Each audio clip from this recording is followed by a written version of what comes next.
Scene start होता है लड़ाई की घोषणा से, वॉर क्राई से, जहां जियो अपने बीस्ट को, अपने फैमिली को सिचुएशन की क्रिटिकलता और बैटल की अहमियतता के बारे में स्पीच दे रहा था।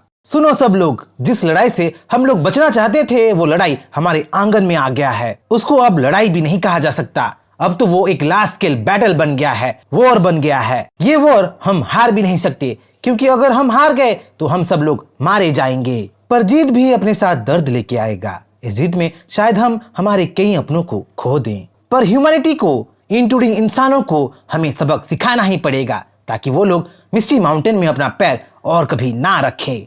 कल का बैटल हमारी जिंदगी और मौत का फैसला करेगा। प्रिपेयर हो जाओ सब लोग वॉर के लिए, अपने घर को इन्वेडर से बचाने के लिए। जियो का स्पीच हर एक बीस्ट के अंदर गूसबम्स ले आया था। गोरिल्लास दहाड़ने लगे थे, फॉल्कन्स और क्रेन चीखने लगे थे। जियो का बीस्ट आर्मी बर्सर्क मोड में आ गया था। पर जियो की आर्मी में एक ऐसा आदमी भी था जो जहाज का चूहा था। मुसीबत के टाइम पहले भागना चाहता था। लैंग फैंग बैटल की खबर पाते ही कैनियन से भागना चाहता था, पर सच में उसके पास दिल है या नहीं, बीस्ट को अपना फैमिली मानता है या नहीं, ये जल्द ही पता चलने वाला था। जहां जियो की आर्मी में 10 एलिट बीस्ट थे। लेवल 9 का white tiger, fast transcend level का एम्परर एलिगेटर, लेवल 8 का गोल्डन आंट, लेवल 7 का गोल्डन मंकी, लेवल 5 का व्हाइट क्रेन, लेवल 7 का आर्मर म्यूटेंट बोर, लेवल 7 का विंड मैंटिस, लेवल 7 का हनीपुट बैजर, लेवल 5 का किंग कॉन्ग, लेवल 8 का ग्रीन एश थे। उसके साथ साथ एलिट बीस्ट अपने ग्रुप्स को भी लीड कर रहे थे। जैसे लेवल 9 का पेरिग्रिंज फॉल्कन लीड कर रहा था अपने लेवल 8 के 8 पेरिग्रिंज फॉल्कन्स को। लेवल 8 का विंड वुल्फ किंग लीड कर रहा था अपने लेवल 6 के 7 विंड वुल्फ्स को, लेवल 5 के 15 विंड वुल्फ्स को और लेवल 4 के 30 विंड वुल्फ्स को। उसी तरह गोरिल्लास को लीड कर रहा था लेवल 5 का किंग कॉन्ग अपने लेवल 5 के 32 गोरिल्लास के साथ, लेवल 4 के 75 गोरिल्लास के साथ और लेवल 3 के 105 गोरिल्लास के साथ। वहीं दूसरी तरफ ह्यूमन आर्मी में 7 कमांडिंग ऑफिसर्स थे जो बहुत पावरफुल थे। उनके साथ 75 fighter jets, 100 tanks, 50 aircraft artilleries, 50 aircraft missile vehicles, 1000 transcendental force, 2000 genetically modified force, 5000 special operating force, 40000 infantry, 600 artillery, 400 armoured corps, 150 air defence, 100 scout और 98 कम्युनिकेशन कॉर्प्स थे। 49,355 ह्यूमन वर्सेस 285 बीस्ट का battle शुरू होने वाला था और बैटल दिल दहला देने वाला था। सीन स्किप होता है अगले सुबह पे, जहां large number of human army misty mountain की ओर मार्च कर रहे थे, बढ़ते चले जा रहे थे। पूरे नजारे को सेकेंड आर्मी के ट्रांसेंडेंट ग्रुप एक क्लिफ के ऊपर से देख रहे थे, बैटल में शामिल होने का इंतजार कर रहे थे। जहां इतने बड़े आर्मी को देख सावलिंग सरप्राइज थी, वहीं एक फेलो सुपर ह्यूमन आर्मी के ग्रुप्स के बारे में सबको समझाने लगता है। ये वही सुपर ह्यूमन था जो कभी सावलिंग को उसके गांव से सुपर ह्यूमन रिसर्च ऑर्गेनाइजेशन पे लाया था, जिसका नाम यान गोयुन था, जो सावलिंग को इवॉल्व होते देखा था। यान गोयुन बोलने लगता है कि आर्मी 3 टुकड़ों में बटा गया है। उनके टुकड़ों को छोड़ दूसरे टुकड़े बहुत बड़े हैं और पूरे माउंटेन एरिया को घेर रहे हैं। जब दूसरा एक सुपर ह्यूमन 50,000 ट्रूप्स को बहुत ज्यादा बोल रहा था, इतनी बड़ी आर्मी की जरूरत नहीं है बोल रहा था, तब यान गोयुन ट्रांसेंडेंट बीस्ट के पावर के बारे में सबको समझाने लगता है, उनको हल्के में ना लेने को बोलने लगता है। यान गोयुन अपना एग्जाम्पल देता है जब वो एक ट्रांसेंडेंटल बीस्ट को देखा था जो 4th लेवल में था और पूरे 10 सुपर ह्यूमंस पे भारी पड़ रहा था। यान गोयुन बोलने लगता है कि अगर 4th ट्रांसेंडेंट लेवल का बीस्ट इतना डैमेज कर सकता है तो मिस्टी माउंटेन के बीस्ट तो 4th ट्रांसेंडेंट स्टेज के बीस्ट का नाश्ता करते हैं। इन्फॉर्मेशन तो नहीं मिला है, पर हो सकता है कि मिस्टी माउंटेन में ट्रांसेंडेंट स्टेज के बीस्ट नहीं बल्कि सेकेंड ऑर्डर या उसके ऊपर के बीस्ट मिले। यान गोयुन बीस्ट के पावर को सबको समझाते हुए बोलने लगता है कि आर्मी को चारों तरफ से मिस्टी माउंटेन को घेर लेना चाहिए। किसी भी हाल में मिस्टी माउंटेन का किस्सा यहीं खत्म कर देना चाहिए। जहां मिलिट्री फोर्स के नंबर्स देख सावलिंग सोच में पड़ गई थी, अपने मास्टर के, अपनी फैमिली के खैरियत के बारे में सोचने लगी थी, वहीं बेस में सुप्रीम कमांडर बैटल टैक्टिक्स सबको समझा रहा था। सुप्रीम कमांडर पूरे ऑपरेशन को 3 स्टेज में डिवाइड कर दिया था। वो पहले टैंक्स और आर्टिलरी से जंगल में रास्ता बनाना चाहता था ओपन ग्राउंड क्रिएट करना चाहता था, जिससे मेन अटैकर्स अपना पोजीशन ले सके, सुपर ह्यूमंस और ट्रांसेंडेंटल ट्रूप्स बैटल में उतर सके, बीस्ट को चारों तरफ से घेर सके और इराडिकेट कर सके। सुप्रीम कमांडर अपने हर यूनिट में स्पिरिचुअल शील्ड लगा दिया था, जो ह्यूमंस को स्पिरिचुअल डिटेक्टिंग स्किल से बचा सकता था। जीव के लिए सच में प्रॉब्लम बढ़ने वाला था, क्योंकि जीव किसी भी ह्यूमन यूनिट को डिटेक्ट जो नहीं कर सकता था। देखते ही देखते बैटल शुरू हो जाता है। आर्टिलरिस्ट और सोल्जर फॉरेस्ट में मार्च करने लगते हैं। टैंक्स एक्सप्लोजन कर करके फॉरेस्ट एरिया को क्लियर करने लगते हैं। फायर पावर के आगे मिस्टी माउंटेन का बॉर्डर एरिया जलने लगता है और large number of troops misty mountain को प्लान के हिसाब से चारों ओर से घेरने लगते हैं। जहां लेफ्ट विंग फोर्स एक्सप्लोजन पे एक्सप्लोजन किए जा रही थी, वहीं राइट विंग फोर्स भी पीछे नहीं थी। अपने मिसाइल्स और बॉम्ब्स से मिस्टी माउंटेन को जला के राख कर रही थी। जहां दूसरे सोल्जर्स वाइल्ड फायर को देखते हुए डरने लगे थे, वहीं जनरल ली सबको शांत करता है और अटैक पे फोकस करने को बोलता है। जनरल ली के मौजूदगी से फेडरेशन के one of the strongest super human के प्रेजेंस से सोल्जर्स में मोरालिटी बढ़ने लगता है। वो एनकरेजमेंट महसूस करने लगते हैं, लड़ाई के लिए बिना डरे आगे बढ़ने लगते हैं। जनरल ली स्ट्रेंथ में 1000 सोल्जर्स के बराबर था। उसके एक ही छलांग से मिस्टी माउंटेन का बोल्डर क्लियर हो गया था। जनरल ली अपने आर्मी के लिए मिस्टी माउंटेन में रास्ता बना दिया था। जीव के अर्थ बोल्डर्स को इजीली तोड़ दिया था। बोल्डर्स के टूटते ही ह्यूमन आर्मी का असली बैटल शुरू हो गया था। मिस्टी माउंटेन के बीच से उनका सामना जो होने वाला था, जहां फुल पावर से ह्यूमन सोल्जर्स मिस्टी माउंटेन के एरिया में आए थे, जीव के एरिया में अपना पैर रखे थे, उससे डबल पावर से वो लोग इधर उधर फेंक दिए गए थे। कई सारे तो वहीं मार दिए गए थे। जीयू खुद अपने लेवल 2 के सर्पेंटाइन रूट से ह्यूमन सोल्जर्स का सामना करने आ गया था और अपने साथ वो फॉग बीस्ट को भी ले आया था। सर्पेंटाइन रूट्स जायंटिक थे, जिनके सामने ह्यूमन सोल्जर्स चींटी के समान थे। जहां सर्पेंटाइन रूट्स धरती को चीरते हुए ह्यूमन आर्मी में तबाही मचाने लगती है, खिलौनों की तरह सबको इधर उधर फेंकने लगती है। वहीं फॉग बीस्ट ह्यूमन आर्मी को कुचलने लगे थे, खून का तालाब बनाने लगे थे। सुप्रीम कमांडर का प्लान उल्टा हो रहा था। उसके सामने ही लेफ्ट विंग और राइट विंग के सोल्जर्स देखते ही देखते आधा हो गया था। सुप्रीम कमांडर सारे सोल्जर्स को रिट्रीट करने को बोलता है और एयर यूनिट्स को टैंक्स को फॉग बीस्ट और ट्री क्रिएचर्स से निपटने का कमांड दे देता है। देखते ही देखते टैंक्स और हेलीकॉप्टर्स आगे बढ़ने लगते हैं, अपने फायर पावर से फॉग बीस्ट पे कहर बरसाने लगते हैं और ट्री रूट्स को जलाने की कोशिश करने लगते हैं। ट्री रूट्स जला भी नहीं था कि आग के अंदर से अजीब सी आवाज सुनाई देता है और देखते ही देखते गोरिल्लास का पूरा झुंड ह्यूमन आर्मी पे हमला बोल देता है। अपने लीडर किंग कॉन्ग के अंडर सारे गोरिल्लास एकजुट होके ह्यूमन आर्मी पे झपट पड़ते हैं। एक एक करके ह्यूमंस को हेल का नजारा दिखाने लगते हैं। इंसान आर्टिलरी से गोलियों से हमला तो कर रहे थे, पर हर एक अटैक्स को गोरिल्लास का लीडर बोल्डर्स फेंक फेंक के अपने गोरिल्लास को डिफेंड कर रहा था, टैंक्स को तोड़ मरोड़ दे रहा था। जहां सुप्रीम कमांडर का प्लान मिस्टी माउंटेन को घेरना था, मिस्टी माउंटेन की गहराई में जाना था, वहीं जीव का प्लान किसी भी घुसपैठिया को मिस्टी माउंटेन में दाखिल नहीं करना था और अगर दाखिल हो गए तो उनको जिंदा नहीं भेजना था। बैटल के बीच में एंशिएंट एम्परर एलिगेटर जीव को टेलीपैथी से कांटेक्ट करता है और किसी घुसपैठिया के मिस्टी माउंटेन के अंदर चुपके से आ जाने का खबर जीव को देता है। सब कुछ सुन जीव एंशिएंट एम्परर एलिगेटर को दिलासा देता है कि मिस्टी माउंटेन के फॉरेस्ट में इंट्रूडर्स को संभालने वाले क्रिएचर्स ऑलरेडी तैनात हैं मिलिट्री बेस पे, जहां कमांडर्स रूटेट कर चुके थे। जनरल ली और सुप्रीम कमांडर मिलके नेक्स्ट प्लान बनाने लगे थे।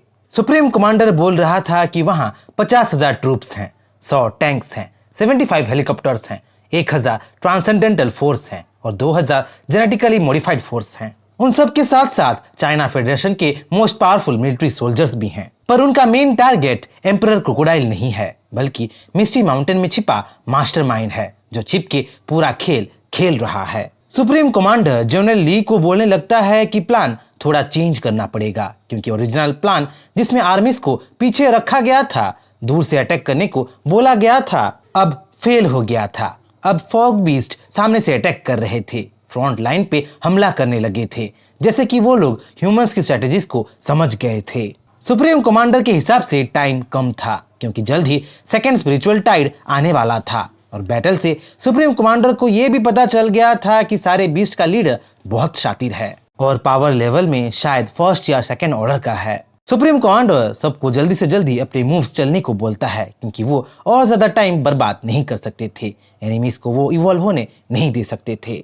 दूसरी तरफ जीव का बैटल स्ट्रेटेजी भी सिंपल सा था। जीव अपने फॉग बीस्ट सेकेंड लेवल के रूट्स और गोरिल्ला आर्मी के साथ मिस्टी माउंटेन के साउदर्न पार्ट को डिफेंड कर रहा था। वहीं ईस्ट के फॉरेस्ट में mutant warthog, golden monkey, honeypot badger और कुछ विंडुल्स तैनात थे और नॉर्थ में ancient emperor alligator defence position में था। मिस्टी माउंटेन के वेस्ट को व्हाइट टाइगर, कैनकिन, कुछ विंडुल्स और क्रेन डिफेंड कर रहे थे। वहीं नॉर्थ वेस्ट रीजन में लैंगफैंग अपने टेम बीस्ट के साथ न्यूट्रल मोड में था और वक्त आया तो अपने टेम बीस्ट को डिफेंड भी वो कर सकता था। पेरेग्रिन्स फॉल्कन्स आसमान से साउथ वेस्टर्न एरिया की स्काउटिंग कर रहे थे, घुसपैठियों से निपटने को तैयार बैठे थे। खुद जीयू मिस्टी माउंटेन के सेंटर में था और पूरे ऑपरेशन को कंट्रोल कर रहा था। उसके सामने थे विंड मैंटिस और गोल्डन आंट, जो इंट्रूडर्स पे कहर बरसाने को तैयार थे, निपटने को तैयार थे। पर फिर भी सबकी नजरों से बच के चाइना फेडरेशन की आर्मी मिस्टी माउंटेन में घुस चुकी थी और इस मिशन में स्पिरिचुअल शील्ड सबसे इम्पोर्टेंट पार्ट निभा रही थी। स्पिरिचुअल शील्ड ह्यूमंस को सबकी नजरों से बचा रही थी। एक तरीके से वो ह्यूमंस को बीस्ट की नजरों में इनविजिबल कर दी थी। नेक्स्ट इन्वेजन शुरू हो गया था। जहां जीव साउदर्न रीजन को बचाने में लगा था, वहीं ह्यूमंस मौके का फायदा उठाते हुए वेस्टर्न रीजन में इन्वेजन शुरू कर दिया था। जंगल के अंदर सोल्जर्स चुपके से घुस जाते हैं, पर उनके स्वागत करने के लिए वहां बीस्ट पहले से मौजूद होते हैं। सोल्जर्स गोलियों की बौछार करने लगते हैं, पर क्यानकिन अपने रेड वाइन्स से सोल्जर्स पे भारी पड़ने लगती है। रेड वाइन्स को उनके आर पार कर देती है। सोल्जर्स में डर का माहौल शुरू हो गई थी। उनकी नजरों में उनके सामने एक विच जो आ गई थी, एक विच जो प्लांट को कंट्रोल कर रही थी। सोल्जर्स पे वो कहर बरसा रही थी। फिर भी फायरिंग रुक नहीं रहा था। धीरे धीरे सोल्जर्स का आना बढ़ता चला जा रहा था। उसी इंक्रीजिंग सोल्जर्स को रोकने व्हाइट टाइगर आ जाता है और अपने तेजदार पंजों और दांतों से खून का नदियां क्रिएट करना शुरू कर देता है। बैटल में व्हाइट क्रेन और विंडुल्स भी कूद पड़े थे और सोल्जर्स को चीर फाड़ दे रहे थे। तभी वहां एक एक्सप्लोजन होता है। कहीं से एक मिसाइल आके बीस्ट को थोड़ा बहुत घायल कर देता है। ह्यूमंस की ओर से दो genetic transcendental super humans battle में कूद चुके थे और म्यूटेंट बीस्ट से लड़ने को एक्साइटेड हो रहे थे। दोनों सुपर ह्यूमंस जेनेटिकली मॉडिफाइड हुए थे और अपने अंदर बीस्ट का जीन्स कैरी कर रहे थे। एक था लायन जो लेवल 8 में था और जो अपने नाम के हिसाब से एक ह्यूमन लायन में ट्रांसफॉर्म हो सकता था, और दूसरी थी यान लेंगलिंग जो लेवल 9 में थी, जो अपने बॉडी में एक कैट के जीन को कैरी कर रही थी। यान लेंगलिंग हाल ही में मॉडिफाइड हुई थी और कैट के पावर्स को यूज कर सकती थी। ये वही लेंगलिंग थी जो प्रोफेसर को मार दी थी और शाओलिंग से नफरत करती थी। वही लेंगलिंग खुशी खुशी बीस्ट से लड़ने को आर्मी में शामिल हो गई थी। उनके सामने थे लेवल 6 के कुछ विंडुल्स, लेवल 9 का व्हाइट टाइगर और लेवल 7 की थॉर्न। जहाँ बीस्ट सुपर ह्यूमंस की एंट्री मारने से कॉशियस थे, डिफेंस पोजीशन में आ चुके थे, वहीं सुपर ह्यूमंस लड़ने को उत्सुक थे, जल्द से जल्द बीस्ट को मारना चाहते थे। मुझे नहीं लगा था कि तुम लोग मिसाइल से बच पाओगे, क्योंकि वो मिसाइल बीस्ट से निपटने को बनाया गया था। यान लेंगलिंग, तुम उस विच से और उन वुल्फ से लड़ो, मैं इस टाइगर से निपटूंगा, बोल के लायन एक वेयर लायन में ट्रांसफॉर्म हो जाता है और व्हाइट टाइगर की ओर तेजी से झपटता है। देखते ही देखते किंग ऑफ बीस्ट का बैटल शुरू हो जाता है। दूसरी ओर मिस्टी माउंटेन के ईस्टर्न पार्ट में भी इन्वेडर्स घुस गए थे और गोलियों की बौछार शुरू कर दिए थे। जहां गोल्डन मंकी ईस्टर्न पार्ट को डिफेंड करते हुए सोल्जर्स को नाजुक पार्ट में मारते हुए उनको नानी याद दिला रहा था, वहीं वॉरहॉग कई सारे सोल्जर्स को किक करते हुए डैश अटैक करते हुए नॉकआउट कर रहा था। वहीं हनीपॉट बैजर भी था, जो अपने रफ्तार से, इलेक्ट्रीफाइंग मूव से और थंडरबोल्ट शॉक से सोल्जर्स को चारों खाने चित कर रहा था, बेहोश कर रहा था। वॉरहॉग, गोल्डन मंकी और हनीपॉट बैजर की जोड़ी जबरदस्त थी, जो अपनी कॉम्बाइन अटैक से सोल्जर्स की अधमरी बॉडीज बिछा दी थी। जहां अपने विक्ट्री से तीनों बीस्ट चीयर कर रहे थे, खुशियां मना रहे थे, वहीं उनके खुशियों को ग्रहण लगाने कोई चुपके से वहां आ चुका था, जिसे गोल्डन मंकी अपने स्टिक से मारने की कोशिश तो किया था पर मार नहीं पाया था, बल्कि एनिमी के एक ही वार से गोल्डन मंकी दूर जा गिरा था। बीस्ट का सामना करने ट्रांसेंडेंटल फोर्स का वेनमस स्कॉर्पियन वहां आ चुका था, जो लेवल 6 में था और नाम के हिसाब से स्कॉर्पियन के वेनमस पॉइजन्स को यूज कर सकता था, जो एक ही झटके में गोल्डन मंकी को दूर फेंक दिया था और उसके बॉडी में अपना पॉइजन इंजेक्ट कर दिया था। जहां स्कॉर्पियन अपने डेडली पॉइजन के बारे में तारीफ कर रहा था, गोल्डन मंकी मर जाएगा बोल के दावा कर रहा था, वहीं गोल्डन मंकी की हालत देख हनीपॉट बैजर गुस्से से उबलने लगता है और अपने इलेक्ट्रीफाइंग स्पीड से स्कॉर्पियन पे हमला कर देता है। पर हनीपॉट बैजर के अटैक को बीच में ही कोई रोक लेता है और हनीपॉट बैजर को जमीन में पटक देता है। स्कॉर्पियंस के एलाइज आ चुके थे, उसके सुपर ह्यूमन टीम्स आ चुके थे और बीस्ट पे बरसने को तैयार थे। ट्रांसेंडेंटल फोर्स का थंडर रे वहां आ चुका था, जो लेवल 9 में था और हनीपॉट बैजर की तरह इलेक्ट्रिसिटी मैनिपुलेट कर सकता था। बैटलफील्ड में आते ही वो स्कॉर्पियन को हनीपॉट बैजर से बचा लिया था और हनीपॉट बैजर को जमीन में पटक दिया था। थंडर रे के साथ आई थी ट्रांसेंडेंटल फोर्स की हैमर गर्ल, जो लेवल 7 में थी और आते ही गोल्डन मंकी पे टूट पड़ी थी। हैमर गर्ल अपने पावरफुल हैमर से गोल्डन मंकी को कुचल देना चाहती थी, पर उसके सामने वॉर हॉग आ गया था और हैमर गर्ल की पावरफुल अटैक को खुद खा के गोल्डन मंकी को डिफेंड किया था। इसी प्रोसेस में वॉर हॉग खुद घायल भी हो गया था। तीनों बीस्ट घायल हो गए थे, पर हार मानने वाले बिल्कुल नहीं थे। जैसे ही तीनों सुपर ह्यूमंस बीस्ट पे टूट पड़ते हैं, हनीपॉट बैजर हायर एल्टीट्यूड में जाके थंडरबोल्ट यूज कर देता है और तीनों सुपर ह्यूमंस को जोरदार इलेक्ट्रीफाइंग शॉक देने लगता है। जहां तीनों सुपर ह्यूमंस शॉक में थे, स्टंट हो गए थे, वहीं वॉर हॉग और गोल्डन मंकी मौके का फायदा उठाते हुए तीनों सुपर ह्यूमंस पे टूट पड़ते हैं, स्टिक से हिट करने लगते हैं, बैश अटैक करने लगते हैं। पर बीस्ट के एनिमीज इस बार ट्रेंड और मॉडिफाइड सुपर ह्यूमंस थे, जो बीस्ट के पावर्स को टक्कर देने वाले थे। अभी के लिए तो बस थोड़े से ही सुपर ह्यूमंस मिस्टी माउंटेन्स में एंट्री मारे थे। लार्ज स्केल बैटल होना अब तक बाकी था, जो जल्द ही होने वाला था। जैसे एक लोकस्ट अकेला कमजोर होता है और आसानी से किसी का भी शिकार बन जाता है, पर वही लोकस्ट जब झुंड बन के आता है तो चारों तरफ बर्बादी फैला देता है। बड़े से बड़े जीव के अंदर वो डर का एहसास महसूस करवाता है। यहाँ तक कि ह्यूमंस भी लोकस्ट के झुंड को, प्लेग को हैंडल करने में प्रॉब्लम्स फेस करते हैं। उसी लोकस्ट की तरह बीस्ट भी एकजुट हो गए थे और स्कॉर्पियन, थंडर रे और हैमर गर्ल को हरा दिए थे। पर इस लड़ाई से गोल्डन मंकी बहुत घायल हो गया था और पॉइजन के पेन से तड़प रहा था। बीस्ट अपने आप को संभाले भी नहीं थे कि सोल्जर्स की नेक्स्ट वेव आ जाती है और गोल्डन मंकी, वॉर हॉग और हनीपॉट बैजर पे गोलियों की बौछार करने लगती है। कॉन्टिन्यूअस अटैक से तीनों बीस्ट परेशान होने लगे थे और ह्यूमंस पे सामने से अटैक करने लगे थे। जहां हनीपॉट बैजर अपने थंडर स्पार्क से ह्यूमंस पे बिजली गिरा रहा था, वहीं वॉर हॉग अपने मजबूत स्नाउट से, टस्क से सोल्जर्स को कुचलता चला जा रहा था। पर बीस्ट लड़ते लड़ते थकने लगे थे। ऊपर से गोल्डन मंकी पे पॉइजन का असर बढ़ता चला जा रहा था। वो दर्द के मारे कुछ नहीं कर पा रहा था। इसी मौके का फायदा उठाते हुए थंडर रे उठ खड़ा होता है और गोल्डन मंकी पे डेडली वार करने लगता है। जहां गोल्डन मंकी सोच लिया था कि वो मरने वाला है, वहीं वॉर हॉग थंडर रे के अटैक के बीच में आ जाता है और गोल्डन मंकी को ऐन वक्त पे बचा लेता है। थंडर रे का अटैक बहुत पावरफुल था। वो अपने ब्रूटल फोर्स से वॉर हॉग के बॉडी के अंदर अपना हाथ घुसेड़ देता है। अपने पावरफुल फोर्स से वॉर हॉग के धड़कते दिल को ही पिचक देता है, वॉर हॉग को वही मार देता है। ये सब देख हनीपॉट बैजर और गोल्डन मंकी सहम से जाते हैं, इमोशनल होके वहां रोने लगते हैं। जिस वॉर हॉग के साथ वो कई सारे सुनहरे पल बिताए थे, उसके मोशनलेस बॉडी को वो देख नहीं पा रहे थे। फूट फूट के वो रोने लगे थे। पर बैटलफील्ड में डिस्ट्रैक्शन जानलेवा होता है। नजर हटी और दुर्घटना घटी, जो कहा जाता है। ईस्टर्न पार्ट्स में रीइंफोर्समेंट आ चुके थे। बीस्ट के नहीं बल्कि ह्यूमन सोल्जर्स और सुपर ह्यूमंस वहां आ चुके थे। मौके का फायदा उठाते हुए एक सुपर ह्यूमन हनीपॉट बैजर को एनर्जी ब्लास्ट के साथ दूर फेंक देता है और अटैक करते हुए लाचार गोल्डन मंकी पे सारे सोल्जर्स मिलकर गोलियों की बौछार करने लगते हैं। पर हनीपॉट बैजर अपने दूसरे दोस्त को यूं मरने नहीं दे सकता था। दर्द पे भी वो उठ खड़ा होता है और एनिमीज के बीच से हनीपॉट बैजर गोल्डन मंकी को वहां से बिजली की रफ्तार से भगा लेता है। दूसरी ओर सेंट्रल मिस्टी माउंटेन में भी ह्यूमन सोल्जर्स आ घुसे थे, पर विंड मैंटिस और गोल्डन आंट के पावर के सामने वो लोग नहीं टिक पाए थे। अपने तेजदार ब्लेड से और अटैक स्पीड से विंड मैंटिस और गोल्डन आंट सारे सोल्जर्स को वहीं खत्म कर दिए थे और दूसरों की हेल्प करने आगे बढ़ गए थे। उसी बीच व्हाइट टाइगर लायन से और दूसरे सोल्जर्स से लड़ते लड़ते बहुत घायल हो गया था। वहीं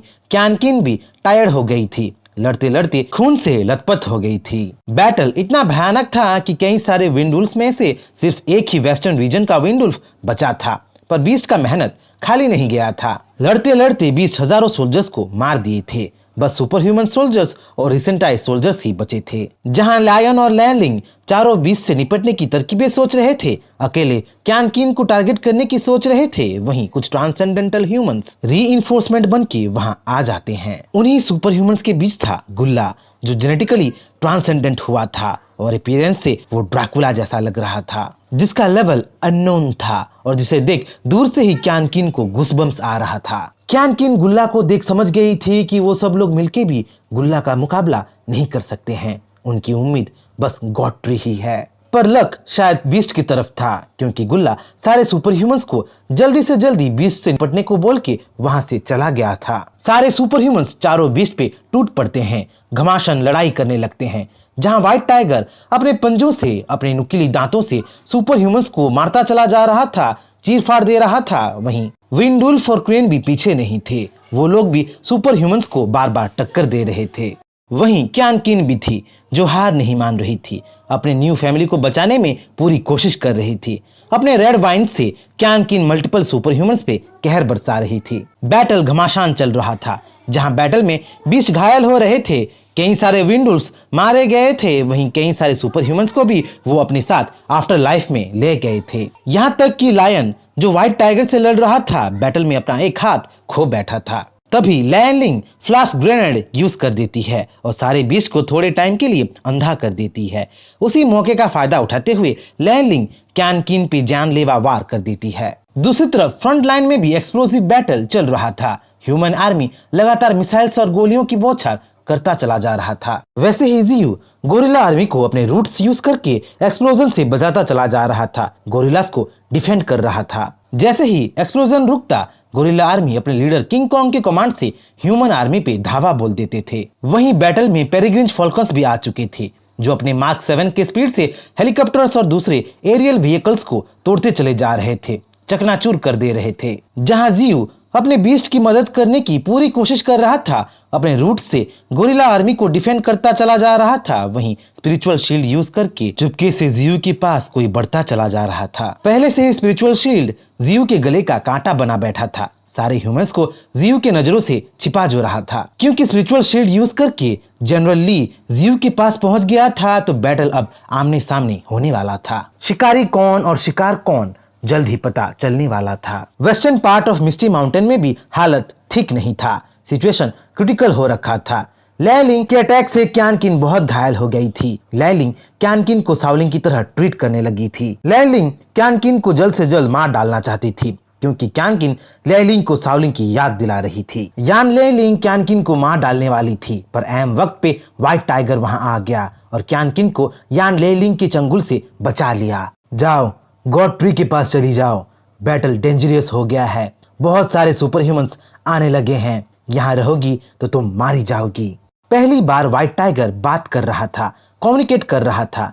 जिस व्हाइट टाइगर को सब बेवकूफ समझते थे, भोला भाला समझते थे, वो समझदार बन गया था। जिस व्हाइट टाइगर को क्यान किन कब से ट्रेन कर रही थी, पढ़ा रही थी, वो व्हाइट टाइगर क्यान किन को अब बचा रहा था। ये मूवमेंट बहुत इमोशनल था, पर उस मोमेंट को एंजॉय करने का टाइम अब तो बिल्कुल नहीं था, क्योंकि सबकी जिंदगी दांव पे जो लगा था। जैसे ही क्यान किन व्हाइट टाइगर की बातें मानते हुए वहां से भागने लगती है, दूसरे सुपर ह्यूमंस उस पे अटैक कर देते हैं। पर सारे बीस्ट तो एक फैमिली थे, सभी एक दूसरे की ख्याल रखते थे।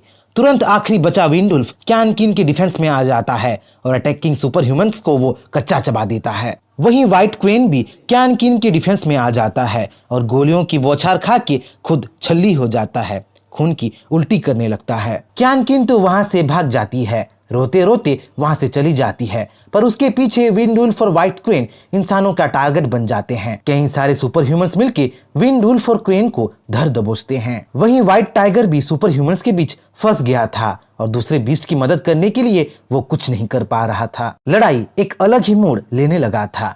जियू का डर सच्चाई में चेंज होने लगा था। लड़ाई चाहे इंसान शुरू किए हो, पर नुकसान जियू का बहुत हो रहा था। व्हाइट क्रेन के बैक स्टोरी से, white crane large terrestrial birds थे जो झुंड में रहते थे। वो एंडेंजर्ड स्पीसीज थे और स्पिरिचुअल एनर्जी की वजह से ही बच पाए थे, एक्सटिंक्ट नहीं हो पाए थे। व्हाइट क्रेन मिस्टी माउंटेन्स में रहता था जब उसे जियू मिला था। जियू के रूप में व्हाइट क्रेन को एक परिवार मिल गया था। पिछली बार टोमाहोक स्नेक की लड़ाई में व्हाइट क्रेन ज्यादा कुछ नहीं कर पाया था, जिसके वजह से वो सावलिंग और साउकिंग को खो दिया था। पर इस बार व्हाइट क्रेन ठान लिया था कि अपने परिवार को वो किसी भी हाल में बचाने वाला था। व्हाइट क्रेन क्यान किन और सुपर ह्यूमंस के बीच आ चुका था और पंख फैला के क्यान किन को गोलियों से बचाने लगा था। किसी भी सुपर ह्यूमंस को वो क्यान किन के पास जाने नहीं देने वाला था। जैसे ही सुपर ह्यूमंस व्हाइट क्रेन की ओर धावा बोल देते हैं, वैसे ही व्हाइट टाइगर के पंजों तले सुपर ह्यूमंस कुचले जाते हैं, व्हाइट टाइगर का खाना बन जाते हैं। पर व्हाइट टाइगर भी सुरक्षित नहीं था। चारों तरफ से व्हाइट टाइगर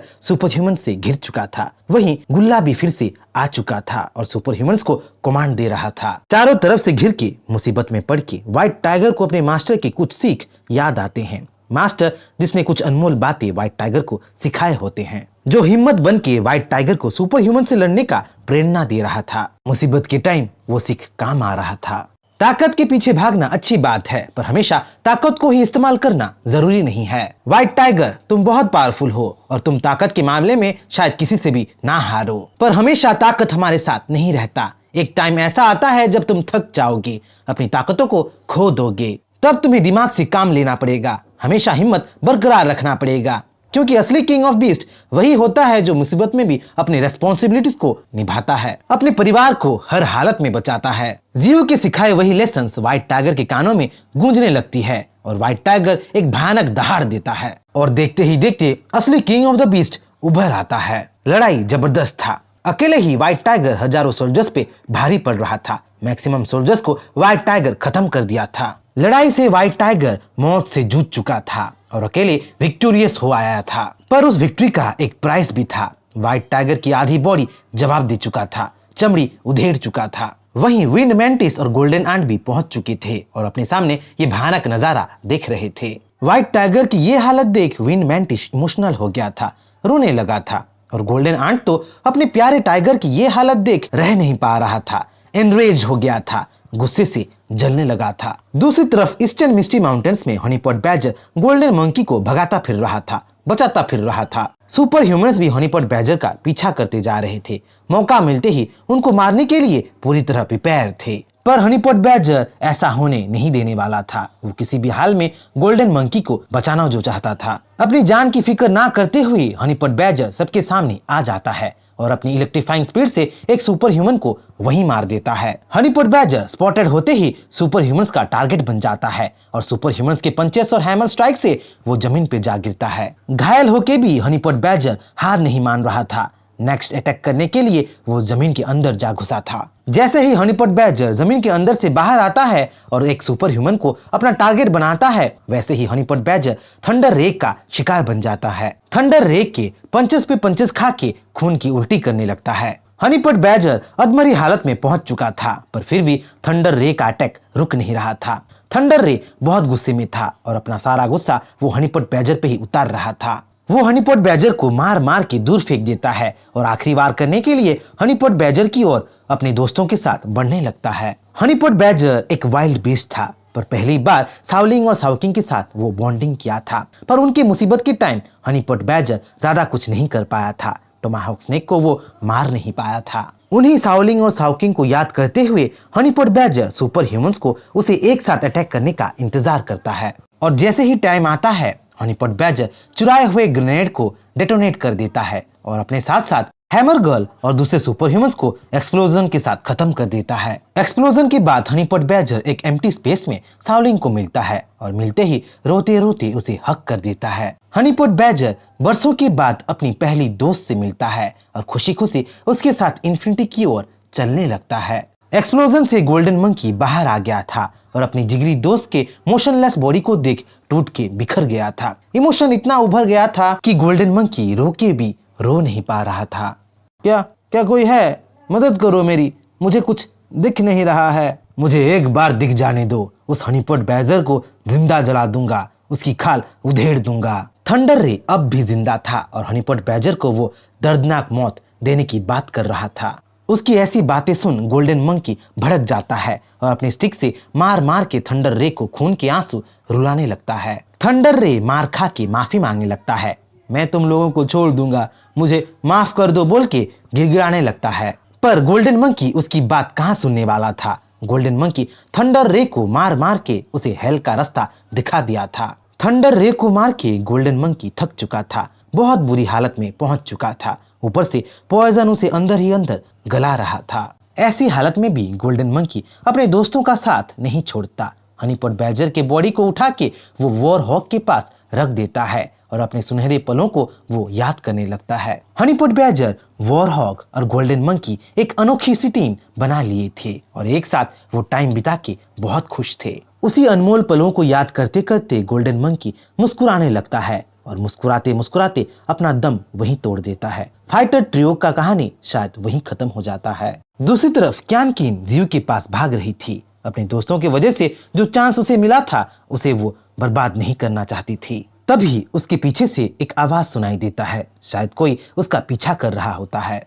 व्हाइट टाइगर समझ के जैसे ही क्यान किन पीछे देखती है, उसके पीछे उसे सुपर ह्यूमंस का एक टीम दिखाई दे पड़ता है। उन्हीं सुपर ह्यूमंस के बीच लैंगलिंग भी थी, जो व्हाइट टाइगर के खाल को पहन ली थी और व्हाइट टाइगर को मार दी हूं बोल के दावा कर रही थी। उसके साथ गुल्ला भी था, जो पहले की तरह बहुत पावरफुल लग रहा था। क्यान किन व्हाइट टाइगर के खाल को देख गुस्से से बौखला जाती है और सब कुछ भूल लैंगलिंग को अपने रेड वाइन से हमला करने लगती है। पर क्यान किन तो पहले से ही घायल थी और अपने वुंडेड बॉडी से क्यान किन लैंगलिंग का ज्यादा कुछ बिगाड़ नहीं पा रही थी। पर यान लैंगलिंग किसी तरह हील हो चुकी थी और क्यान किन के हर एक अटैक्स को रेड वाइन्स को डॉज करती जा रही थी। लैंगलिंग क्यान किन पे भारी पड़ते हुए उसे मार पीट दे रही थी। जैसे ही लैंगलिंग क्यान किन पे अपना डेडली वार करने की कोशिश करती है, वहां एक एक्सप्लोजन हो जाता है जिससे लैंगलिंग दूर जा गिरती है। बैटलफील्ड में लेवल 7 का लैंग फैंग और लेवल 8 का किंग जाओ आ चुके थे और अपने पार्टनर क्यान किन को बचाने के लिए रेडी हो गए थे।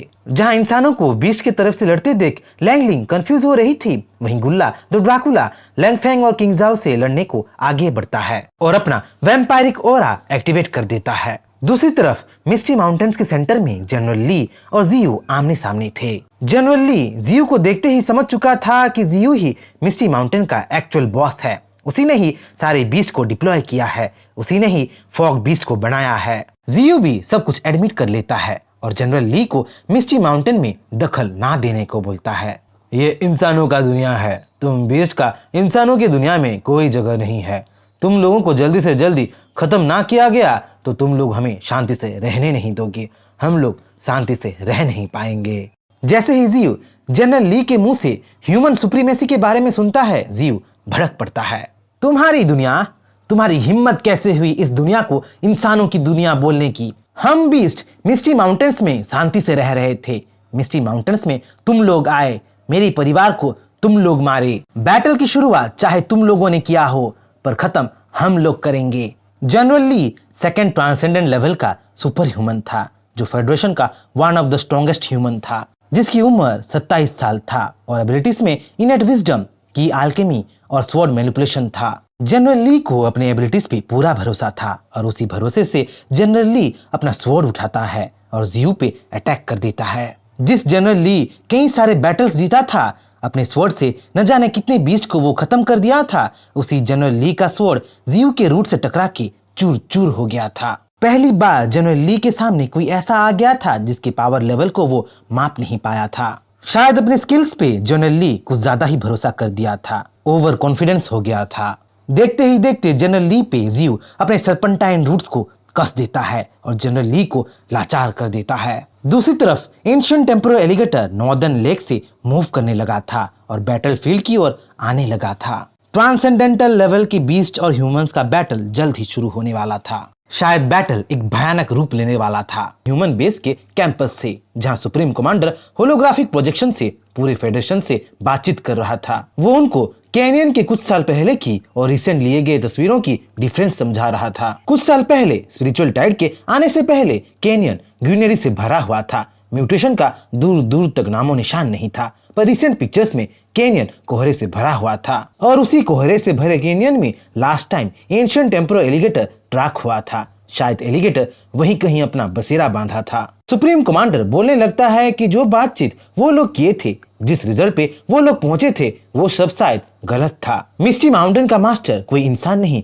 बल्कि शायद कुछ और ही था। सुप्रीम कमांडर ट्रैकिंग डिवाइस से लिए हुए ब्लरी पिक्चर्स को सबको दिखाता है और नेक्स्ट ब्लरी पिक्चर्स के मॉडिफाइड कंप्यूटराइज्ड पिक्चर्स वो सबको दिखाने लगता है। रिजल्ट देख फेडरेशन के हर एक ऑफिशियल्स का मुंह खुला का खुला ही रह जाता है, क्योंकि उनके सामने एक डिमोनिक विलो ट्री का पिक्चर जो होता है। सुप्रीम कमांडर के हिसाब से ये वही ट्री था जो पेरिग्रिन्स फॉल्कन्स को कंट्रोल कर रहा था, एम्परर क्रोकोडाइल को भी कंट्रोल कर रहा था। ये डिमोनिक ट्री बहुत कम समय में बहुत आगे बढ़ चुका था, पावरफुल हो गया था। सुप्रीम कमांडर के हिसाब से डिमोनिक विलो ट्री शायद फर्स्ट ऑर्डर का या उससे ऊपर का था। रिसेंट स्पिरिचुअल टाइड हाल ही में गया था और अगर ये demonic willow tree spiritual tide से ग्रो हुआ था तो कम टाइम में ही बहुत कुछ सीख चुका था। विलो ट्री ह्यूमन लैंग्वेज सीख चुका था, बीस्ट को टेम करना भी सीख चुका था और दूसरे ह्यूमंस को म्यूटेट भी कर पा रहा था। अब विलो ट्री को हल्के में नहीं लिया जा सकता था। जल्द से जल्द डिमोनिक विलो ट्री का किस्सा फेडरेशन को खत्म करना था और उनकी उम्मीद अब जनरल ली पे टिका हुआ था। दूसरी तरफ मिस्टी माउंटेन के सेंटर में जियू और जनरल ली का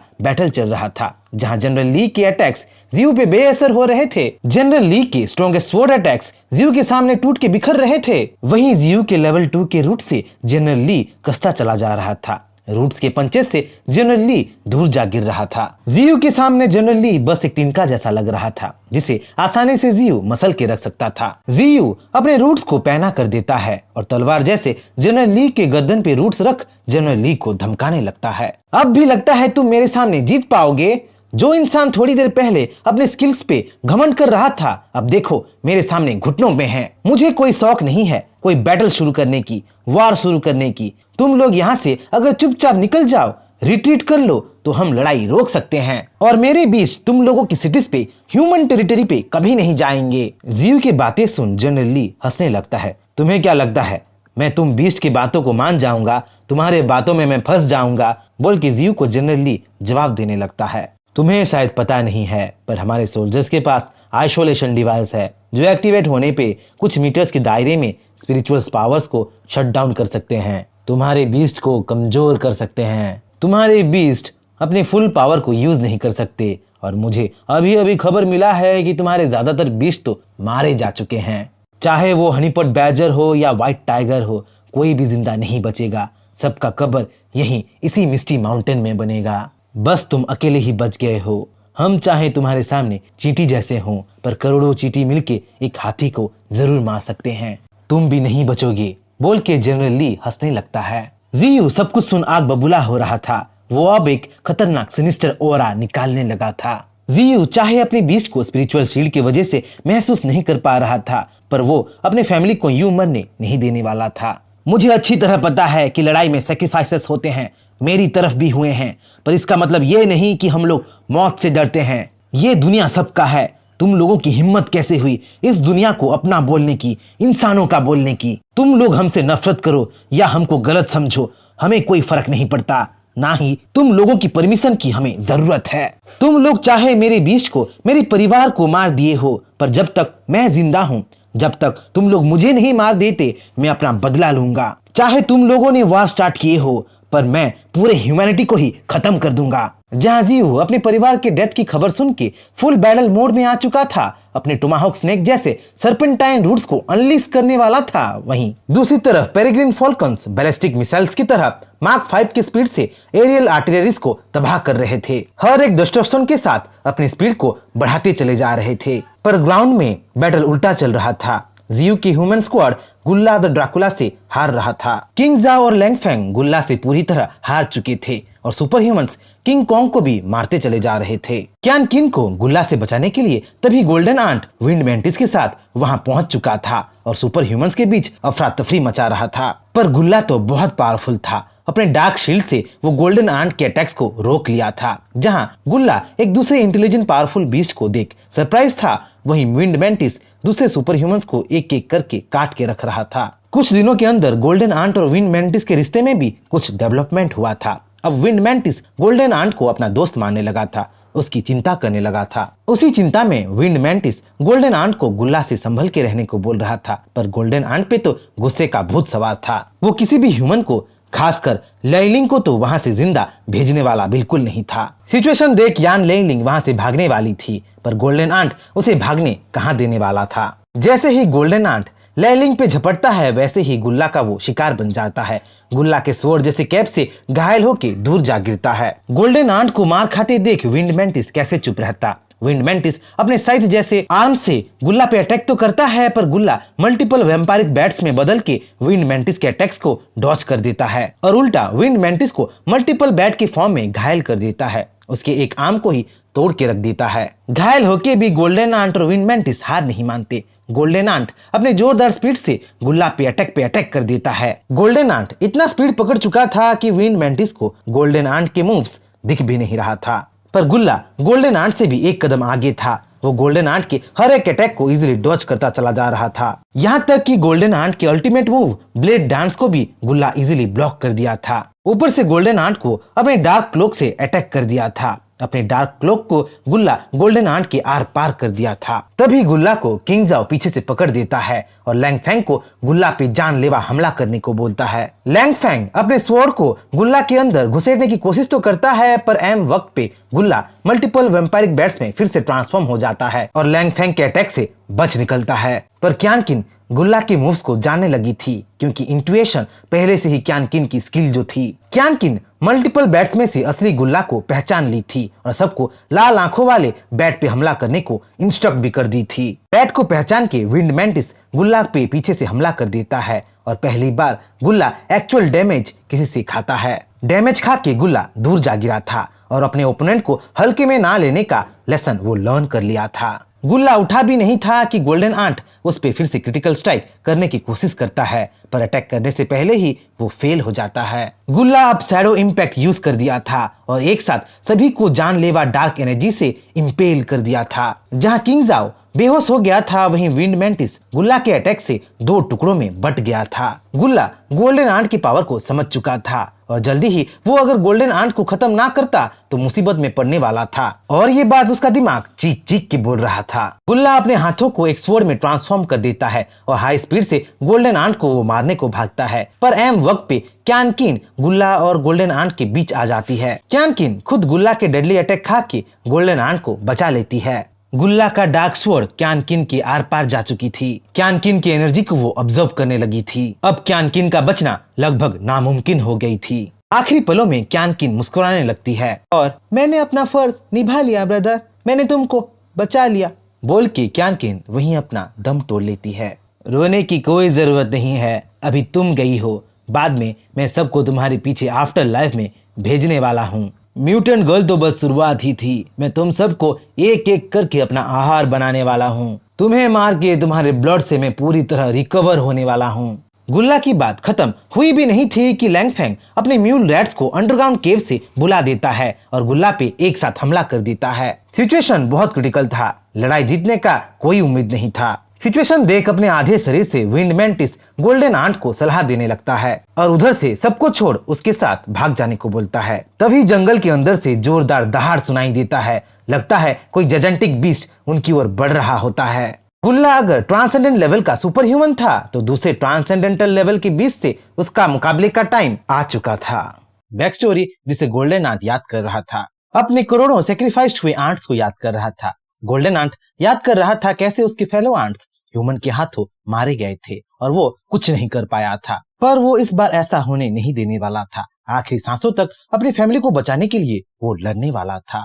पर गोल्डन आंट अधमरी हालत में पहुंच चुका था, उसका बॉडी एक तरीके से जवाब दे चुका था। अगर वो इस हालत में गुल्ला से लड़ा तो गोल्डन आंट का मरना पक्का था और ये बात विंड मैंटिस गोल्डन आंट को समझाने लगा था, क्योंकि गोल्डन आंट बैटलफील्ड से भागने को तैयार नहीं था और मरते दम तक अपने फैमिली के लिए वो लड़ना चाहता था। तो उसके जज्बे को देख, उसकी हिम्मत को देख विंड मैंटिस हार मान लेता है और गोल्डन आंट की मदद करने के लिए, उसे स्ट्रॉन्गर बनाने के लिए तरकीबें निकालने लगता है। मैंटिस एक कार्निवरस इंसेक्ट्स होते हैं जो मेटिंग टाइम पे अपने पार्टनर को ही खा लेते हैं। ऐसे ही एक प्रोसेस से विंड मैंटिस जन्म लिया था, जहां उसकी माँ स्ट्रॉन्गर बनने के लिए अपने हस्बैंड को ही मीटिंग प्रोसेस में खा लिया था। क्योंकि विंड मैंटिस जल्दी ही मरने वाला था तो मरते मरते वो गोल्डन आंट को स्ट्रॉन्गर बनाना चाहता था, गोल्डन आंट का आहार बन के उसे इवॉल्व करना चाहता था, उसे गुल्ला से जिताना चाहता था। जहां विंड मैंटिस गोल्डन आंट को उसे खाने के लिए एनकरेजमेंट कर रहा था, वहीं गोल्डन आंट विंड मैंटिस को खाना नहीं चाहता था, अपना दूसरा एक दोस्त खोना नहीं चाहता था। पर विंड मैंटिस गोल्डन आंट को समझाने लगता है, वो गोल्डन आंट को बोलने लगता है कि वो अगर उसे नहीं खाएगा तो गुल्ला से वो जीत नहीं पाएगा। जिन लोगों को वो अपना फैमिली मानता है उन लोगों को वो बचा नहीं पाएगा। जहां लैंग फेंग और दूसरे क्रिएचर्स गोल्डन आंट और क्यान किन को बचाने की पूरी कोशिश कर रहे थे, वहीं सिचुएशन के क्रिटिकलनेस को समझते हुए, ना चाहते हुए भी गोल्डन आंट विंड मैंटिस को खा लेता है, उसकी एनर्जी को अपने अंदर समाने लगता है और देखते ही देखते एक इवॉल्व्ड और पावरफुल रेड आंट का जन्म होता है। रेड आंट जो लेवल 9 में था, जो गोल्डन आंट से पूरी तरह अलग लग रहा था और जो एक खतरनाक ऑरा निकाल रहा था, वो गुल्ला को बिल्कुल डेंजरियस नहीं लग रहा था। पर जल्द ही गुल्ला गलत साबित होने वाला था, क्योंकि जोरदार एनर्जी रिलीज करते हुए रेड आंट म्यूल रैट को गुल्ला से बचा लिया था और गुल्ला को टक्कर देने लगा था। जैसे ही गुल्ला अपना क्लॉक इम्पैक्ट एक्टिवेट करता है, अपने वॉरपुल जैसे क्लॉक को लैंगफेंग की ओर रिलीज करता है, अटैक करता है, वैसे ही उसका अटैक मिस हो जाता है, क्योंकि अपने जबरदस्त स्पीड से रेड आंट सबको एक एक करके बचा लिया था। लैंगफेंग और दूसरे क्रिएचर्स को एक सेफ जगह रख आया था। मैं एक बार तुम्हारे पावर्स को अंडर एस्टिमेट कर चुका हूँ, पर ऐसा दोबारा नहीं होगा। ऐसी गलती मैं कभी नहीं करूंगा। तुम्हें मैं जीते जी ही हेल का नजारा दिखाऊंगा। गुल्ला की बात खत्म हुई भी नहीं थी कि रेड आंट गुल्ला को जोरदार एक पंच मारता है, जिससे गुल्ला ग्रेट इम्पैक्ट के साथ जमीन पे जा गिरता है। मैं तुम्हें एंडलेसली टॉर्चर करूंगा बोल के जैसे ही रेड आंट गुल्ला की ओर बढ़ता है, वैसे ही अपने रियल वैम्पायरिक फॉर्म में गुल्ला आ जाता है और रेड आंट की तरफ झपट पड़ता है। गुल्ला कंफ्यूज हो गया था, क्योंकि वो एक ट्रांसेंड लेवल का सुपर ह्यूमन था, पर फिर भी रेड आंट जैसे हाल ही में इवॉल्व हुए पिद्दी से वो हार रहा था। पर वो ऐसा ज्यादा देर होने नहीं दे सकता था।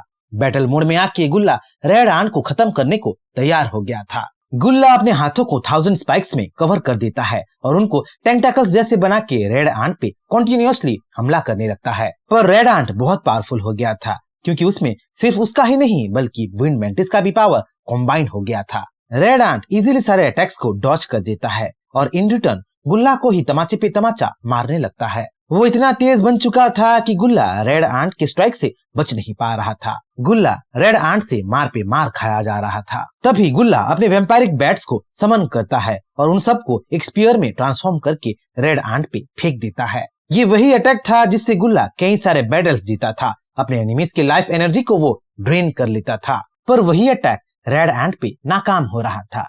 रेड आंट स्पीयर को तोड़ के बिखरे हुए बैट्स को मारने लगा था। अपने आप को डेंजर में देख गुल्ला अपना अल्टीमेट मूव चलता है और वैम्पायरिक बॉम्ब्स को रेड आंट पे अनलीश कर देता है। पर रेड आंट बहुत चालाक हो गया था। वो सारे वैम्पायरिक बॉम्ब्स को गुल्ला पे ही बाउंस कर दिया था और धमाके के साथ गुल्ला को फिर से आसमान से जमीन पे फेंक दिया था। गुल्ला उस अटैक से उभरा भी नहीं था कि रेड आंट गुल्ला पे टूट पड़ता है। उसे पंचेस पे पंचेस मार के, किक पे किक मार के अपना सारा गुस्सा निकालने लगता है। गुल्ला पहली बार अपने आप को हारता हुआ पा रहा था, वो भी अपने से लोअर लेवल के क्रिएचर से वो हार रहा था। जीतने की उम्मीद छोड़ गुल्ला भड़क पड़ता है और सब कुछ छोड़ पूरी ताकत से वो रेड आंट पे धावा बोल देता है। अपने नुकीली पंजों से, अपने वैम्पायरिक दांतों से, अपने हर एक बॉडी पार्ट्स को यूज करके, हर एक स्किल्स को यूज करके गुल्ला रेड आंट से लड़ने लगा था। पर रिजल्ट पहले से ही डिसाइडेड हो रखा था, क्योंकि गुल्ला रेड आंट के फैमिली पे हाथ डाला था, उसके मास्टर को मारना चाहता था, उसके घर को तबाह किया था, तो रेड आंट गुल्ला को आसान मौत नहीं देने वाला था। दर्द खाके भी रेड आंट गुल्ला को टॉर्चर पे टॉर्चर करता है, उसकी खाल उखेड़ देता है, चीर फाड़ दे के गुल्ला को वो भयानक मौत देता है। पर ये सब करके रेड आंट पूरी तरह एग्जॉस्ट हो चुका था और देखते ही देखते वो वहां पड़ के सो गया था। अपने गोल्डन आंट वाले रूप में लौट आया था। गोल्डन आंट अब शांति से सोने वाला था, क्योंकि अपने कॉमरेड्स का बदला वो ले लिया था। दूसरी ओर भागती लैलिंग के सामने शाओलिंग आ गई थी। दोस्ती करने के लिए नहीं, बदला लेने के लिए वो पहुंच गई थी। लैलिंग शाओलिंग को गुमराह करने की कोशिश करती है, भड़काने की कोशिश करती है और मौका मिलते ही उसकी दुश्मनी निकालते हुए शाओलिंग को वो मारने की भी कोशिश करती है। पर शाओलिंग लैलिंग के हाव भाव को समझ गई थी और फ्लेम एनर्जी यूज करके लैलिंग को वो दूर फेंक दी थी। शाओलिंग डॉक्टर से लैलिंग को ना मारने की प्रॉमिस जरूर की थी, पर लैलिंग को टॉर्चर ना करने की, लैलिंग को हेल का टूर ना देने की वो प्रॉमिस बिल्कुल नहीं की थी। शाओलिंग लैलिंग को पंचेस पे पंचेस मारने लगती है। लैलिंग शाओलिंग से लड़ने की कोशिश तो करती है, पर शाओलिंग से फ्लेम फिस्ट का अटैक खा के फिर से दूर जा गिरती है। शाओलिंग वही नहीं रुकी थी, अपने फ्लेम बटरफ्लाई से शाओलिंग लैलिंग को जलाने लगी थी। मार मार के लैलिंग को वो धरती पे गाड़ने लगी थी। लैलिंग शाओलिंग से माफी मांगने लगती है और मौका पाके अपना असली रंग दिखाते हुए अचानक हमला करने की फिराक में होती है।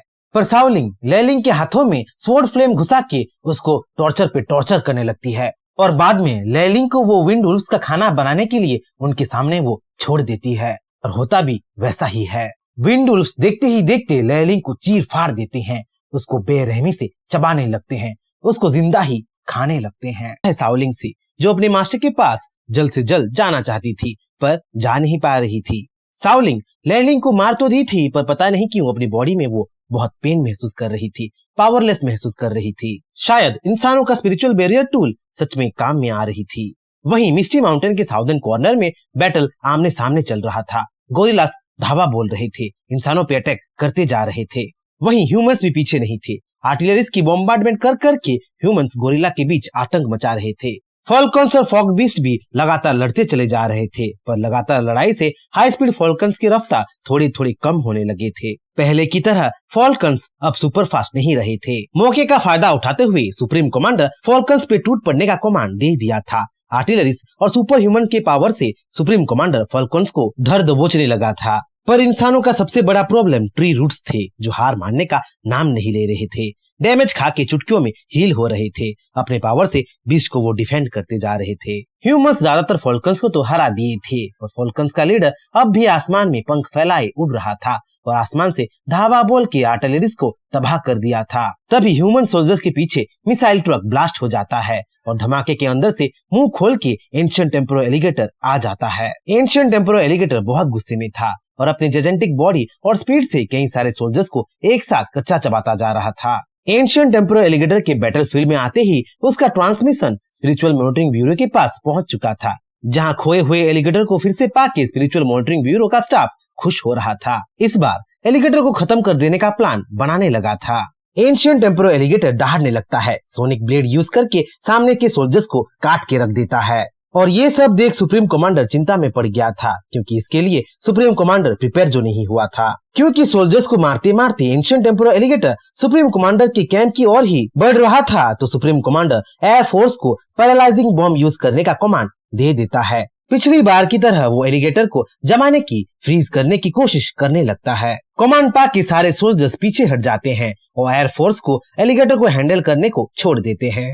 पर ह्यूमन और उनके सुप्रीम कमांडर गलती कर देते हैं, एलिगेटर की इंटेलिजेंस को अंडर एस्टिमेट कर लेते हैं। पिछली बार ह्यूमंस सक्सेसफुल हुए थे क्योंकि एलिगेटर अकेला था, उसके मदद करने वाला आसपास कोई नहीं था।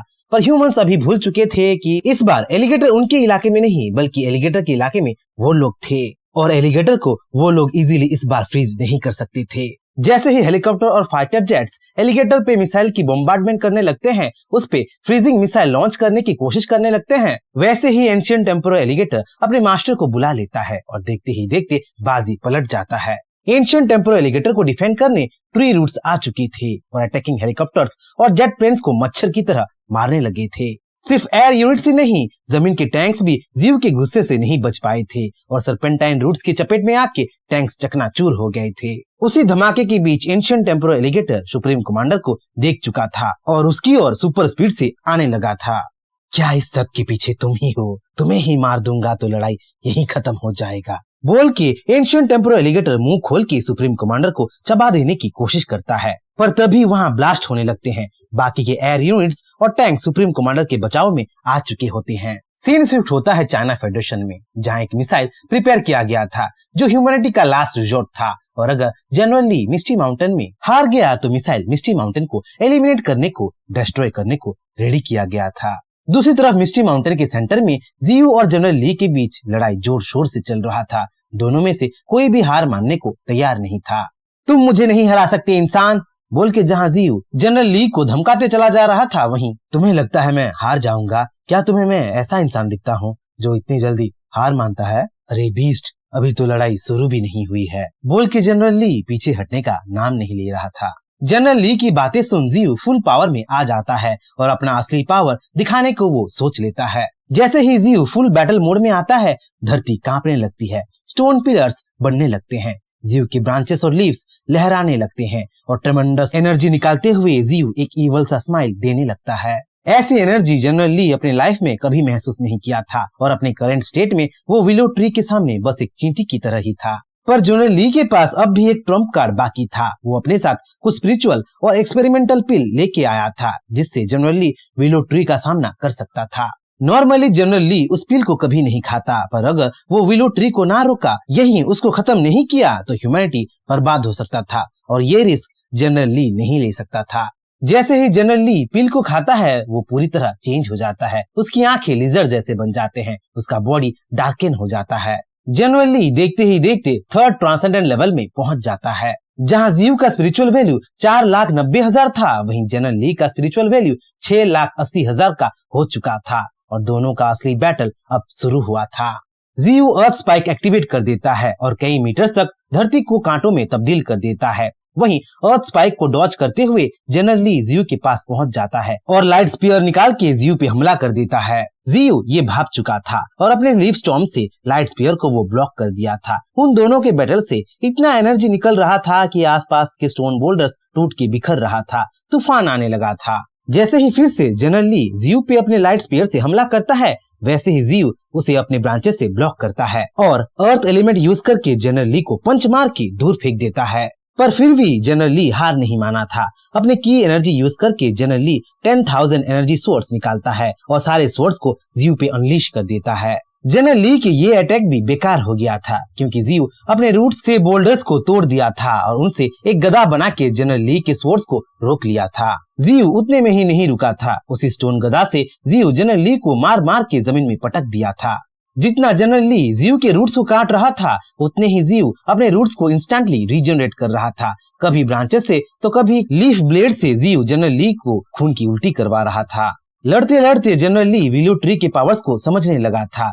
डायरेक्ट अटैक से general Li Jiu the willow tree से नहीं जीत सकता था, पर जीयू की एक कमजोरी जनरल ली भांप चुका था। हर मॉन्स्टर्स की तरह जीयू का भी एक स्पिरिचुअल कोर था और वही जीयू का सबसे बड़ा कमजोरी था। जनरल ली अपना सब कुछ लगा के जीयू की ओर भागता है और अपने लाइट स्पीयर से जनरल ली जीयू के कोर को यानी उसके फेस को क्रैक कर देता है। पर कुछ अनोखा होता है। जनरल ली कोर तोड़ के जीयू का किस्सा खत्म करना चाहता था, पर जीयू के कोर को तोड़ के जनरल ली गूज़बम्प्स महसूस कर रहा था। वो अजीब सी डर महसूस करने लगा था, जैसे कि किसी चेन बीस्ट को कोई अनलीश कर दिया हो, खोल दिया हो। वैसे ही मुस्कान अब जीयू देने लगा था। एक ईवल खौफनाक स्माइल जीयू अब देने लगा था। दूसरी तरफ फेडरेशन के प्रेसिडेंट ऑफिस में बातचीत चल रहा था। जनरल ली के रेस्पॉन्स का इंतजार हो रहा था। जहां बैटल के रिजल्ट सुन प्रेसिडेंट चिंता में पड़ गया था, वहीं मिसाइल लॉन्च होने को रेडी हो गया था। जहां जनरल ली और जीयू लड़े जा रहे थे, अपने फैमिली, अपने स्पीसीज के लिए एक दूसरे का खून करना चाहते थे। लड़ते लड़ते जनरल ली सोचने लगता है कि वो ट्रांसेंडेंट लेवल 3 का सुपर ह्यूमन है, फेडरेशन का one of the strongest human है, जो ना जाने कई बैटल जीता है, पर फिर भी वो एक सेकेंड ऑर्डर के बीच से जीत नहीं पा रहा है। अपनी फुल पावर यूज करके बस विलो ट्री के कोर को क्रैक ही कर पाया है। जनरल ली ये भी सोच रहा था कि वो अगर ये बैटल नहीं जीता तो बहुत कुछ हार जाएगा। उसका फैमिली, उसका फेडरेशन, पूरा ह्यूमैनिटी के साथ खत्म हो जाएगा, क्योंकि उसके कंधे पे बहुत बड़ा बोझ है, तो उसे लड़ता ही रहना पड़ेगा। किसी भी हाल में विलो ट्री को वहीं खत्म कर देना पड़ेगा। अपनी बकवास बंद करो। तुम इंसान हमें सोच के क्या रखे हो? तुम क्या सोचते हो? बस इंसान को ही जिंदा रहना चाहिए और दूसरे स्पीसीज को, मेरे सबऑर्डिनेट्स को मर जाना चाहिए। अगर ये ह्यूमैनिटी है तो ह्यूमैनिटी को खत्म हो जाना चाहिए। वो तुम लोग थे जो मिस्टी माउंटेन में आए थे, मिस्टी माउंटेन को घेर लिए थे, हमें बार बार हराश कर रहे थे। उसके बदले हम लोग क्या किए? क्या हम भी तुम्हारे सिटीज को अटैक किए? क्या तुम्हारे गाँव को हम लोग जला दिए? नहीं ना। तो तुम लोगों को किसने हक दिया ये सब करने की? बस तुम लोग हमें समझते नहीं, हमसे डरते हो, तो क्या तुम लोग हमें मार दोगे? जीयू जनरल ली को धमका ही रहा था कि जनरल ली के ट्रांसमीटर एक सिग्नल को पकड़ता है जिसमें उसे फेडरेशन का एक मैसेज आता है। मैसेज में फेडरेशन का ऑफिसर जनरल ली को बोलता है कि उसका कॉम्बैट टाइम ओवर हो चुका है, उसे जल्दी से जल्दी अपने सोल्जर्स के साथ उस एरिया को खाली कर देना चाहिए। जनरल ली को अपने सोल्जर्स के साथ विलो ट्री से दूर चले जाना चाहिए, क्योंकि विलो ट्री का लोकेशन सैटेलाइट के जरिए पिन पॉइंट कर दिया गया है और उस पे स्पिरिचुअल एनर्जी का मिसाइल लॉन्च कर दिया जाएगा। विलो ट्री को वही मिसाइल से मार दिया जाएगा। मैसेज पा के जनरल ली थोड़ी देर सोचने लगता है और ऑफिसर की कमांड को डिक्लाइन कर देता है। जनरल ली बोलने लगता है कि उसकी भी एक डिग्निटी है, वो थर्ड ट्रांसेंडेंट का है, पर फिर भी वो एक सेकंड ऑर्डर के बीच से हार रहा है, पर इसका मतलब ये नहीं कि वो हार मान लेगा। जनरल ली बोलने लगता है कि वो विलो ट्री से आखिरी दम तक लड़ेगा। जनरल ली की बातें सुन फेडरेशन का ऑफिसर ही नहीं बल्कि जनरल लाओजाओ भी कंफ्यूज हो जाता है। जनरल लाओजाओ जनरल ली को समझाने लगता है कि वो फेडरेशन का एक इम्पोर्टेंट मेंबर है। अगर वो विलो ट्री के पास रहा तो मिसाइल के इम्पैक्ट से विलो ट्री के साथ साथ वो भी मारा जा सकता था, इसलिए उसे ऑफिसर की बात मान लेना चाहिए, क्योंकि फेडरेशन जनरल ली जैसे पावरफुल लीडर को खो नहीं सकता। जनरल लाओजाओ की बातें सुन जनरल ली सिचुएशन को समझ जाता है और विलो ट्री से आखिर तक लड़ने का प्लान को ड्रॉप कर देता है। जनरल ली वहां से जाने तो लगता है, पर जाते जाते विलो ट्री को वो वार्निंग भी दे जाता है। वार्निंग की वहां एक मिसाइल गिरने वाला है जिससे विलो ट्री कम्प्लीटली मरने वाला है। हमें यहाँ पे पता चलता है कि मिसाइल का स्पिरिचुअल पावर 1 मिलियन के आसपास था और पूरे कंट्री के साइंटिफिक दिमाग मिलके उस मिसाइल को बनाया था। नॉर्मली उस मिसाइल को फेडरेशन लॉन्च नहीं करता, पर विलोट्री का डेंजर सच में बहुत ज्यादा था और अगर उसे मैनकाइंड नहीं रोकता तो सबका मरना पक्का था। मिसाइल न्यूक्लियर बॉम्ब जैसा रेडिएशन निकाल सकता था, पूरे एरिया को वो रेडिएशन जोन में, म्यूटेशन जोन में चेंज कर सकता था। जनरली वहां से भाग निकलता है और जियो वहां से भाग नहीं सकता समझ के हंसने लगता है। देखते ही देखते मिसाइल जियो की ओर बढ़ने लगता है और मिसाइल को आते देख जियो अपने सारे रूट्स को खुद को डिफेंड करने के लिए वापस बुला लेता है। जियो अपने आप को रूट से घेर लेता है, प्रोटेक्शन का एक डोम बना लेता है, पर मिसाइल के सामने प्रोटेक्टिव रूट्स कुछ काम का नहीं आता। देखते ही देखते रूट्स को चीरते हुए जलाते हुए मिसाइल जियो के पास पहुंच जाता है। जियो के कोर से टकरा के जियो के कोर को तोड़ के मिसाइल अंडरग्राउंड केव में चला जाता है और वहां एक जोरदार ब्लास्ट कर देता है। एक भयानक एक्सप्लोजन होता है, पूरा कैनियन आग के लपटों से घिर जाता है, चारों तरफ धुआं धुआं हो जाता है और उसी धुएं के बीच जियो खो जाता है। जहां मिसाइल के सक्सेसफुल एक्सप्लोजन से फेडरेशन खुश हो रहा था, मिशन सक्सेसफुल हुआ है बोल के चीयर कर रहा था, वहीं जनरल ली अपने फेलो सुपर ह्यूमन सोल्जर्स के पास पहुंच चुका था और उस सिचुएशन के बारे में उनसे अपडेट पा रहा था। सोल्जर से पता चलता है कि सारे मिसाइल व्हीकल्स और हेलीकॉप्टर्स तबाह हो गए थे। रूट्स और एलिगेटर मिलके मशीनों के बैंड बजा दिए थे। एलिगेटर खुद 10,000 सोल्जर्स को खत्म कर दिया था और उनके साथ साथ सुप्रीम कमांडर को भी खा दिया था। पर आखिरकार एलिगेटर भी सोल्जर्स के मिसाइल की चपेट में आ ही गया था और बैटलफील्ड में मारा गया था। सैटेलाइट से फेडरेशन को पता चल गया था कि विलोट्री मारा जा चुका था, क्योंकि 3 लाख स्पिरिचुअल वैल्यू से मिस्टी माउंटेन का स्पिरिचुअल वैल्यू अब बस 1000 ही हो गया था। सारे सोल्जर्स मिस्टी माउंटेन को इवैक्यूएट करने ही वाले होते हैं कि वहां साउलिंग आ जाती है और क्योंकि वो अपने मास्टर से टेलीपैथी से कनेक्ट नहीं कर पा रही थी, इसलिए बहुत गुस्से में होती है। देखते ही देखते साउलिंग भड़क जाती है और सारे सोल्जर्स पे हमला करने लगती है। जहां साउलिंग के ऐसे बर्ताव देख फेडरेशन के सोल्जर्स सुपर ह्यूमंस कंफ्यूज हो रहे थे, वहीं साउलिंग सबको अपना असली रूप दिखाने लगती है। साउलिंग बोलने लगती है कि जियो उसका मास्टर था, उसके पिता समान था। तुम लोगों ने मेरे परिवार को मारा है बोल के साउलिंग स्पिरिचुअल फ्लेम से जलने लगती है और सबसे पहले वो जनरल ली को ही टारगेट करती है। जनरल ली सोचा भी नहीं था कि साउलिंग ही वो ट्रेटर थी जो सारी खबर मिस्टी माउंटेन में पहुंचा रही थी, पर जब ट्रेटर के बारे में पता चल ही गया था तो जनरल ली साउलिंग को ऐसे ही जाने नहीं दे सकता था। गुस्से में जैसे ही एक सुपर ह्यूमन साउलिंग की ओर झपटता है, वैसे ही वो 2 टुकड़ों में बट जाता है। साउलिंग की चारों तरफ सिल्वर सेंटीपीड आ चुकी थी और साउलिंग को अपने मास्टर के रूप में बचाने लगी थी। ये वही सिल्वर सेंटीपीड थी जो स्पिरिचुअल स्टोन माइन में एक टाइम कहर मचा के रखी थी, हजारों सुपर ह्यूमंस को मौत के घाट उतार दी थी और पावर में वो सेकंड ट्रांसेंडेंट लेवल की थी। वही सिल्वर सेंटीपीड अब साउलिंग से मर्ज हो गई थी और उससे लड़ना नॉर्मल सोल्जर्स के लिए इम्पॉसिबल थी। अपने सोल्जर्स को डिफेंड करने के लिए जनरल ली आगे आ जाता है और साउलिंग उस पर हमला कर देती है। जनरल ली बहुत स्ट्रॉन्ग था, वो इजीली साउलिंग के अटैक से अपने आप को डिफेंड करके साउलिंग को दूर फेंक दिया था। मैं तुम्हें अपनी बेटी जैसा मानने लगा था, तुम्हें मैं स्टूडेंट बनाना चाहता था, पर तुम एक ट्रेटर निकली बोल के जैसे ही जनरल ली अपना डिसअपॉइंटमेंट जताता है, वैसे ही चुप हो जाओ, तुम्हारी मुंह से ऐसी बातें शोभा नहीं देती बोल के साउलिंग फूट फूट के रोने लगती है और आग बबूला होकर अपनी फुल पावर से साउलिंग जनरल ली से लड़ने लगती है। दोनों के बीच लड़ाई घमासान तरीके से चल रहा होता है, पर लड़ाई में साउलिंग जनरल ली को हरा नहीं पा रही होती है। जनरल ली बहुत स्ट्रॉन्ग था और हर बार साउलिंग को वो पछाड़ रहा था। साउलिंग, तुम अभी अभी ट्रांसेंडेंट रैंक में पहुंची हो, तुम अभी बच्ची हो, तुम और आगे जाके इम्प्रूव हो सकती थी, पर अफसोस तुम्हें माफी नहीं दिया जा सकता, तुम्हें यही मरना पड़ेगा। जनरल ली की बातें सुन साउलिंग चीखने लगती है और अपने फ्लेम बटरफ्लाई स्किल को एक्टिवेट करने लगती है, पर बीच में ही उसे जनरल ली रोक लेता है और उसे अपने लाइट स्पीयर से अटैक करके दूर फेंक देता है। जनरल ली साउलिंग को खत्म करने ही वाला था कि विंडुल्स साउलिंग को बचाने आ जाते हैं और जनरल ली को कच्चा चबाने लगते हैं।